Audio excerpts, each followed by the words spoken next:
Hey guys, today's video is how to snell a knot. Now the snell knot is important for me because I think it's the strongest knot that you can tie when attaching any type of line directly to your hook. And it's not an easy knot to learn, but with this easy tutorial you should be able to figure it out following the step-by-step guide. Now if you're not subscribed, please subscribe for more fishing content, and it actually helps me show up in the YouTube algorithm for other people that may be interested in these videos. Let's get to it. If you look at the way that I've threaded this eyelet here, when I put pressure on my line, so say I'm setting the hook, I'm setting it and it's pulling that point into the fish's mouth.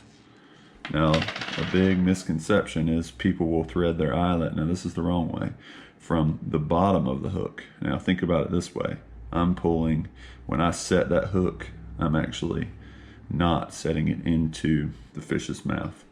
So it's important to remember to always thread to the center of the hook. Now I want to leave myself plenty of line here. I have about 8 inches here. Okay, and then I'm going to actually follow the edge of the hook here. And then I'm going to add my thumb here to just put some tension on that line. And I'm going to start wrapping from the eyelet back towards the hook point. 1, 2, 3, 4, 5. Now I'm out of line, so we're going to just assume that that's 7. So number 7, and now I've kept that pressure on my line, so I'm just going to run my tag end back through this loop that I've created. And remember, you want to put, I like to put at least 7 just so that I'm secure. And now, in order to snug this line up that we've created, I'm just going to hold the tag end in the hook and just cinch down on it.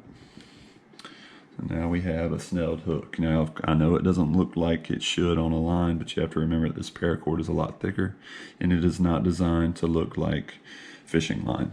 This is just for the sake of being able to see it easier. Try it out. Let me know what you guys think in the comments. Thanks, guys.